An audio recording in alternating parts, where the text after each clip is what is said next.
Big brother is watching. So, Rabbi Elazar ben Yaakov says, again, Rabbi Elazar ben Yaakov is the author of this Masechta. He says that the water in the future is going to go out the size of a pach through this gate. Okay. This is based on the Gemara somewhere else in the Medrash, that when Mashiach comes, a spring is going to come out from the Holy of Holies, and it's just going to be a little trickle of water that's going to come out through the Kodesh Kodashim. It's going to get a little larger as it comes through the Heichal, and then by the time it leaves the Azar, it's going to be the size of what pours out of a jug. That's what we're learning here. Mm-hmm. It's going to get wider until it's going to be a big stream, and all the leaves that grow on the side will be medicinal, and the water is medicinal, and everyone will be healed from this. This is one of the prophecies. It says this is called the Sharamayim because this is where the water will go through. Now we're on the other side. Lumasan Batsafin. We're going to the north side. Smuchan Lamarav. Again, we're starting from the west. So if I just turn this around,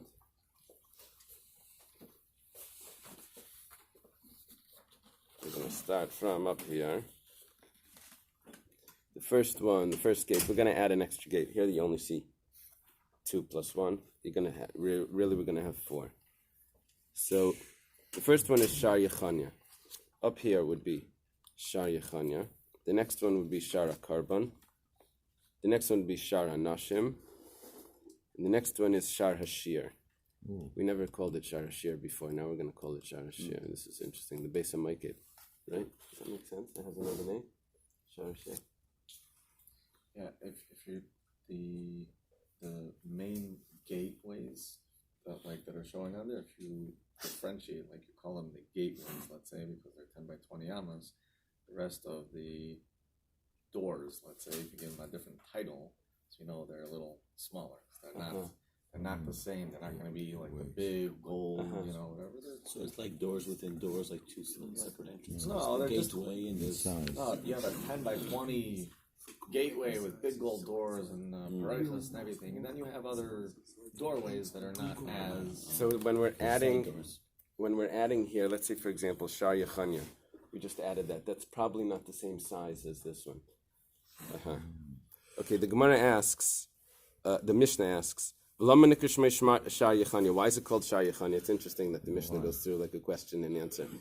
It says Sheba Yatsi Yechanya Begalusai. So what happened was Nebuchadnezzar came in and he conquered the land, and he took. This is 11 years before the destruction. He took all the important people with him, including Yecheskel and the king in Yechanya. They took him into exile. Before Yechanya left, he went into the Beis HaMikdash to pray, and he left through this gate. So this gate. In the second Beis HaMikdash is called by his name. He obviously loved the Beis HaMikdash, and it was something very serious. So he merited that there's a gate that's named after him. Sheva Mizrach. Okay, I didn't explain Shar HaNashim. The women were able to stand next to their carbon, as long as they weren't tamei, or lean on their carbon, possibly. They would do that through this gate here. It's machlekes if they needed to lean on it, or if they just would stand next to it when it was being brought. If they were tamei, and they bring their carbon, they had to go through Shar Nikanor, because Shar Nikanor was a gateway that wasn't sanctified, and you could actually walk into all the other gateways. When you walked in, you're already in the sanctified area. So if they weren't tamei, they could come over here. Sheva Mizrach Shar Nikanor that we mentioned, Beis Pishpishin Hayulai, and it had 2 small gates, Echad Miyamina Vechad Mismele, one on the right and one on the left. We mentioned what you didn't say that these were the rooms. These were other gates, correct? Minor doorways. And Shnayim B'Mayrav, and then there were 2 on the west. We're talking about behind the Kodesh Kadashim, there were two doorways. Lo Yalem Shem, they did not have a name. Sounds very Kabbalistic. Behind the Kodesh Kadashim, yeah. Did you just a minute ago mention something about women in Shah Nicanor? Mm-hmm. How could they go through Shah Nicanor? It's going into the men's section. No. They went through. If they were Tameh, they would have to come through here. I don't know exactly how they would deal with the other men that were here. I don't know how that would work. But There's only to deal with. It wasn't that right. Well, it's said in a second. But how could they would need to come to bring that, let's say a carbon, because they gave birth, or a zava or something like that. They would have to come through here. Because to enter into this gate would be a problem. They wouldn't be allowed. They would be too impure. After they went to the mikveh, So they actually they came waited into for the nightfall. They were pure enough. After nightfall, they were pure enough to come through here. So the following day, they were able to come up to here, and this gate wasn't. You just come up to there. I think so. That must be how it would work. Well, it's called as our snashim. I don't think Yeah, women yeah, are no. generally gathered here most of the time. So why was it called as a snashim, just for Sukkot? Maybe that's how far the women were allowed to go. I remember reading somewhere, like probably in the last week, in one of the classes about they built the balcony in the second temple for the women to separate. Right. But it said evidently it wasn't a problem in the first temple, but there was no balcony. So they had, what they separated were. Very good. Very good. Also, possibly if one of those rooms had a mikvah. No, but the mikveh wouldn't have been specifically for the women. Mentioned a good point that the balcony, he says, was in the second temple. In the first temple, it could have been that the women were in this area with just a mechitza or something. So it could have been called. Okay, we're up to the next parak. This is the third parak. Hadron Allah Hara Bais B'neder. HaMizbeach HaYashleishim Mishtayim Alamed Bais. The Mizbeach was 32 by 32 ames. Ola Amma, it doesn't give us the height, and the reason for that is because it's the same height as the one in the Mishkan, which was 10 amas. What's happening is, in the Mishkan, they had it was really just a frame.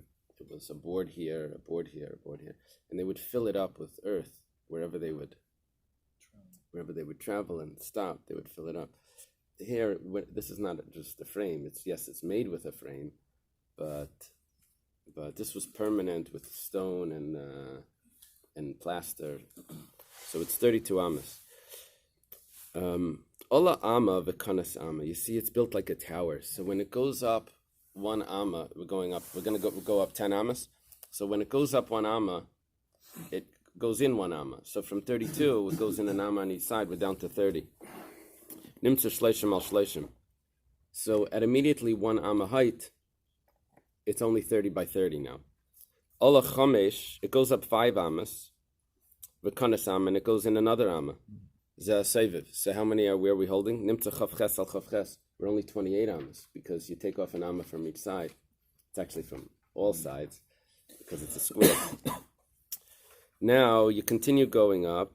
In makom akronis amma mizeh v'amma mizeh, you take off the area of the corners, which nothing was happening in those.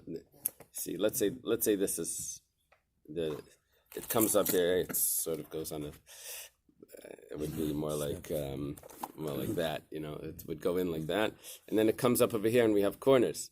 So the corner was an amma by an amma. So the area that we're going to use is not going to be this line here that the corners are on. We're going to have to go in 1 amma. So we were holding by 28 by 28.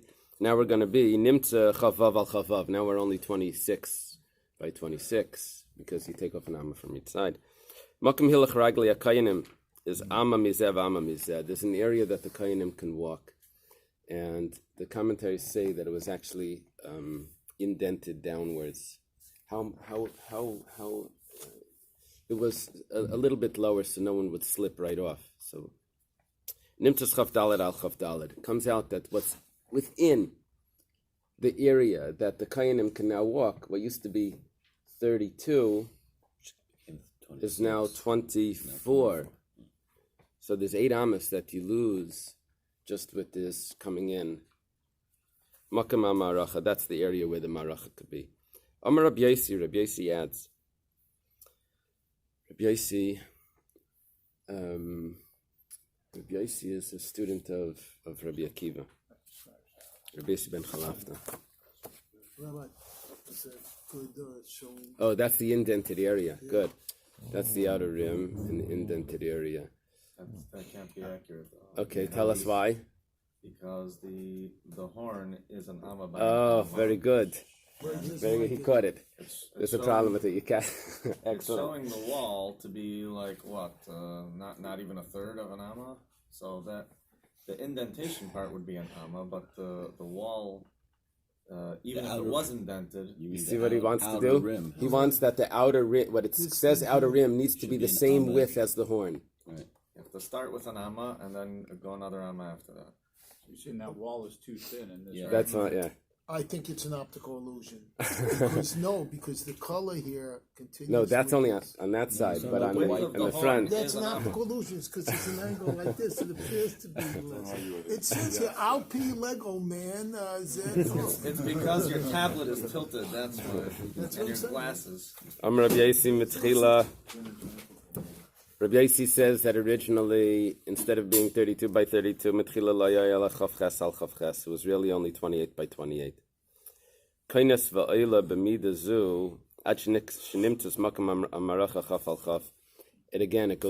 goes in, as we discussed, until inside was only 20 by 20. You see, you take off 8. When they came back from the exile, they added 4 amas from the north and 4 amas from the west. Come in gamma, that's a Greek letter, which is like a chaf sofis. And shenemar, as it says, va'ariel yud beis oirech b'shtei mesrei reichav rabua, because it says the ariel, which is the lion, is 12 amas squared. 12 amas square. Now, so what does that mean? Yachal sheinel yud beis al yud beis. What do you mean? Okay, first of all, the ariel has 2 meanings in the Gemara. Ariel could be, if you look at this, many times the heichal is called the ariel because the lion is very wide in the front, shoulders, but it gets thin in the back. So this is the lion. But it also says that on the Mizbeach was the ariel, because the fire would crouch down like an ari, like a lion.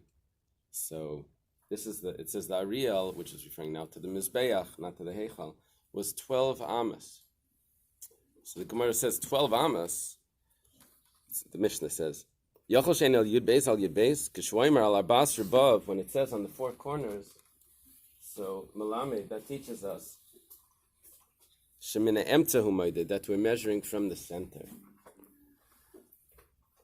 So if you measure from the center and you quarter it, so you have 12 by 12, 12 by 12, 12 by 12, and 12 by 12, measuring from the center.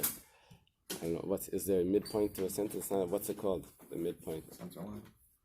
Midpoint. Center. In a circle, it has a real name. The center. Real name. Okay. Center. Okay. So Malamid Shemin Emtumay did Yud Beis Amalachal Ruach. Okay. Let me just explain to you what was going on over here in the first Bais HaMikdash and the second Bais HaMikdash. There's an interesting explanation here.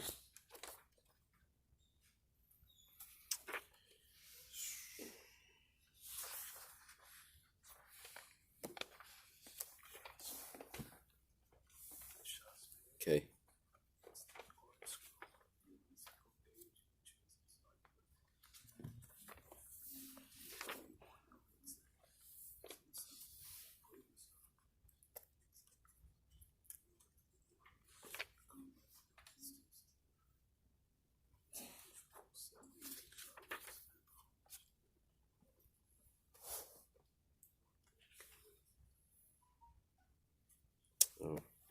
wait another minute, and then we'll be able to explain. We have to learn a drop further. So this Mizbeach, they added 4 amas to the north and 4 amas to the west. 4 amas to the north and 4 amas to the west. Compared to the one. So, let me show you. Yeah, let me show you. There's a picture here. They couldn't go the other way. Is this what they're showing down here? So, over there, I don't know if they're showing you just the Yesod. I think they're just showing you the Yesod. There's they're showing you how they're adding 4 amas. Yeah, it's okay. Okay, let's go a drop further just to understand why. It says V'chut shel sikra. There was a line of red chaygray that was like a gartel be'emtza between that was in the middle. Lahavdil ben adamim el yenim ladamim tachtenim, that divided between the upper blood and the lower blood. It depends on the Eily sa'if. Remember, it was sprinkled above. Yeah. Yeah. Should we do a test? Chatas ha'if. Down. Chatas behema. It's back up. Eily behema is back down. So it goes the opposite. Eily sa'if is the one that stays. The Eif is the one that takes it. Okay. So v'hayesoid hayamahalach al pnei kol hatzafen v'al pnei kol hamayrav. The yesoid went the whole north and the whole west. V'oichel b'daram ama achas v'mizracham ama achas. Let's see if I can show it to you over here. If we're going to be able to do this.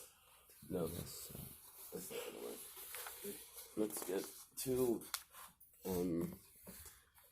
One more here. Let's do it like this. So let's say this is the foundation.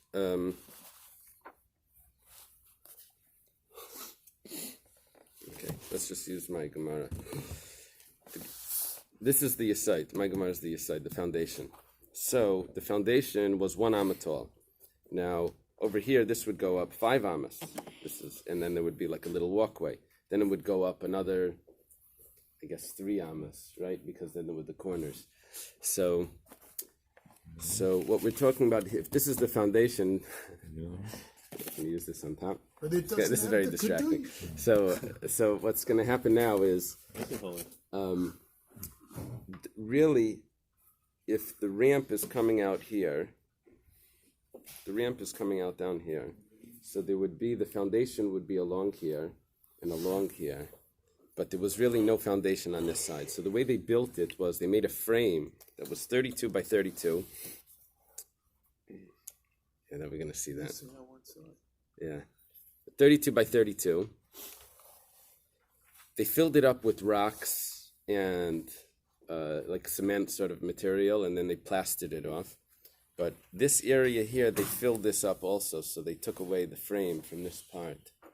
So it was still 32, but they filled this up with wood, so it shouldn't get filled in with the stone. So when they took it away, there was left with just the stone base over here, missing this part. The Mishnah says that it continues 1 amma this way. You want to comment? You know if it went an amma down or if it just protruded an amma? There's different opinions. There's a Zoyar that says that it went a half a amma. And Rabbi Yaakov Emden makes a whole big deal about this. How could it be? The Zoyar is contradicting. It's a clear Mishnah. It's an amma. So the Mekabalim are Menachem Azariah Mipano is like answering this. They give different answers of how to answer the Zoyar versus the Mishnah. Okay. So let's go a little bit further, and then we'll get a little bit more of an understanding what they were doing. What's happening is, in the picture that you're looking at, it says that the Mizbeach needs to be in the portion of Binyamin. The rest of the Beis HaMikdash was in the portion of Yehuda. So this area of the Beis HaMikdash was all in the territory of Yehuda, up to the Mizbeach. This area was in the portion of Binyamin. So it says, La'erev Binyamin zev yitroif, ba'boiker yoichal ad, la'erev yichalik shalom.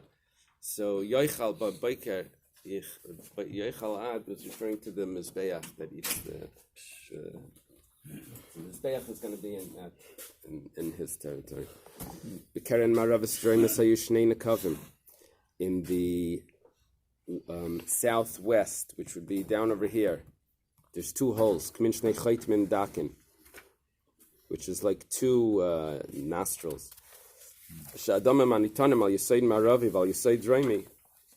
They're right next to each other. Yisoid Ma'aravi is right here. Yisoid Zeraimi, because we said it goes one amma this way as well. Yardim Behem, the blood would go into them. Masarvim Ba'ama, it wouldn't go down into any drain. It would just go out onto the floor. Must fall through the Mizbeach and leak out, right? Like it would leak out. B'yetim lachin kidron, and it would get washed away. How was there a hole over there when they filled it up with plaster and? No, they showed the two holes, but then we originally learned it went down into. That's the with the water. wine. Yeah, I have to into the water. No, Kidron. I thought it was washed No, away. it was washed away when they would flood the I thought it went underground. the Azara. It would get washed. It would get washed out through the stream. They would flood They would put a dam to block the water that flowed through. The water would rise, squeegee, and then it would clean it out. Okay, but there's one part of it here I need to explain. Let me go back to this.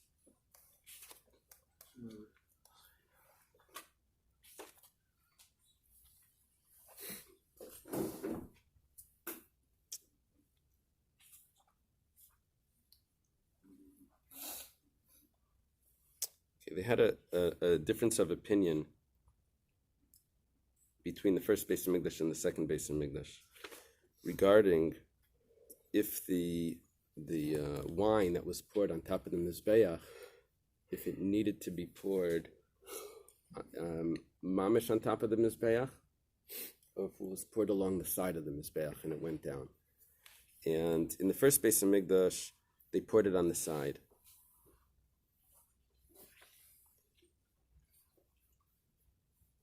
And in the second Beis Hamikdash, they poured it on the top, and it would go down and into the ground, and that's where we said that there was an area underground where it would collect. It was made out of marble, that area, and the wine would collect there.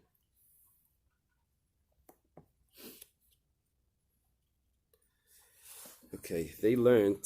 It says Mizbach Adama Tasali. The first Beis Hamikdash held that you cannot have a hole in the Mizbeach. So you can't pour the wine into the hole. It needs to be solid. So it went along the wall. In the second Beis Hamikdash, they learned it different. They said Mizbach Adama means that it should be attached to the ground. And they said Shtiya Kachila, that just like the eating of the limbs is on the Mizbeach, also the drinking has to be on the Mizbeach, not along the side of the Mizbeach. So they learned the halachas different. They added these extra 4. Interesting. How come they're different? Why is it different? Why did they switch between the first Beis Hamikdash and the second? By Shlomo HaMelech was by Nebuah.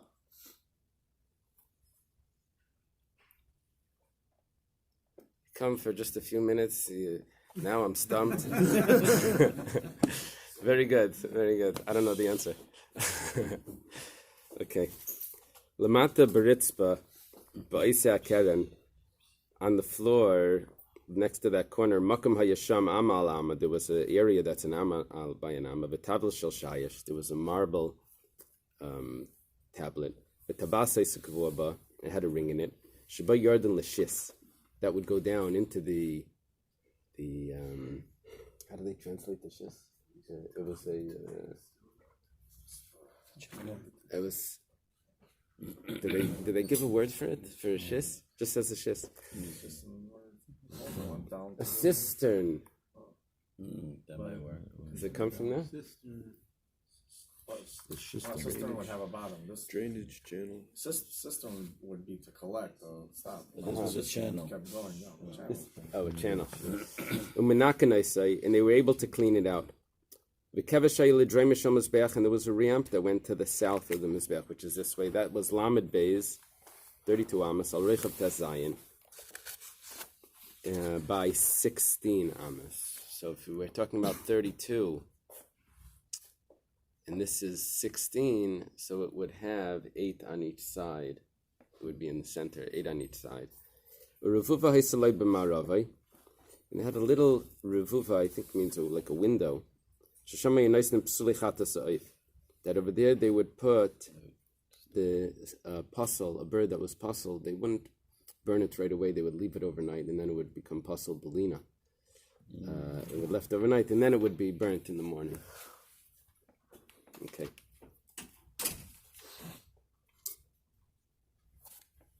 Now we're going to discuss the making of the Mizbeach. Drain pipe, it says.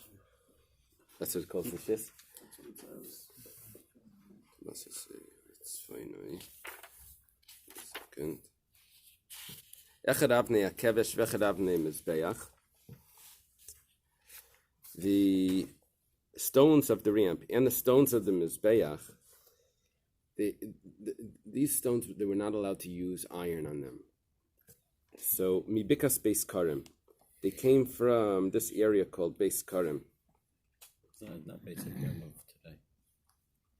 I don't know. They couldn't even use the shamir to break them. Why? Because the shamir would not break them in a way that they were perfectly smooth. They needed to be perfectly smooth.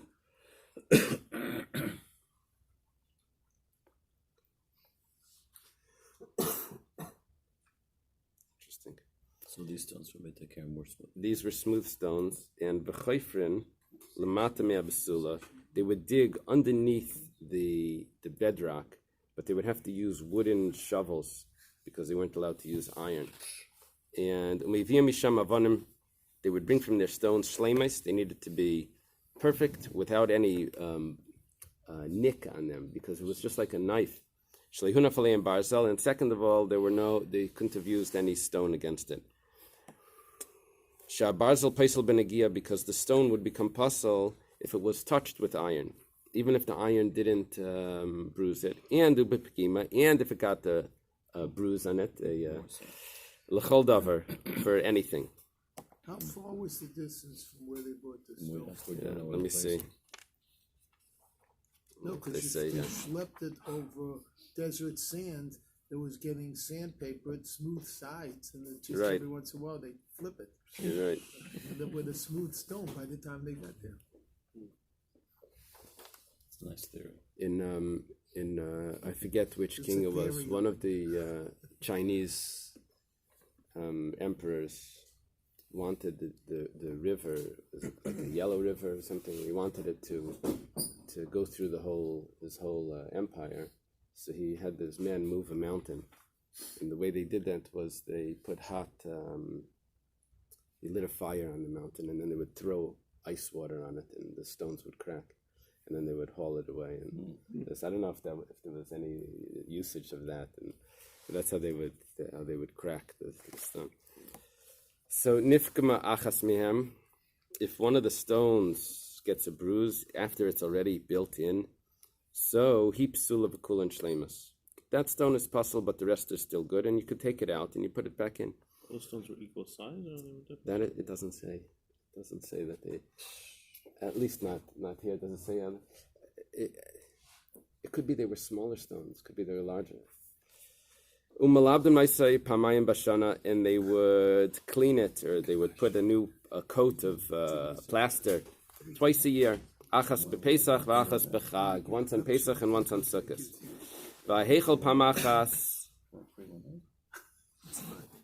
b'pasach. Second grade. And the heichal would also be plastered.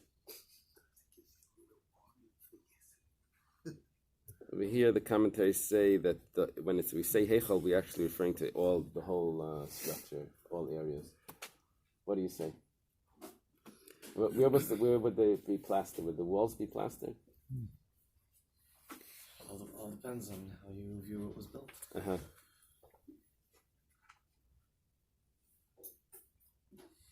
Okay. The common way for the Roman way, which is most of Yerushalayim, the way the Bais Hamikdash was built by Middos, was you built with concrete, whatever, and you would plaster it. So were all the internal walls, the exterior walls, the retaining walls, was it all plastered?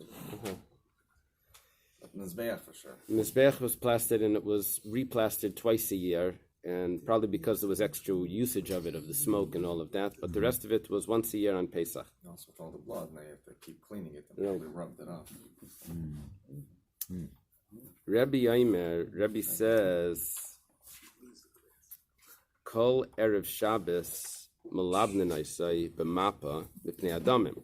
Every Erev Shabbos, it would get cleaned, but just with like a mappa. That's with water. It was cleaned with water, just to take away the blood that was on the walls. Okay, Lo hayasaden isa b'kafes shel barzel. They would not put the plaster on with a. Did they translate kafes? Trowel. Is that like a flat thing that they use to smear it? Because even though they're not actually rubbing against the stones, but nevertheless, it's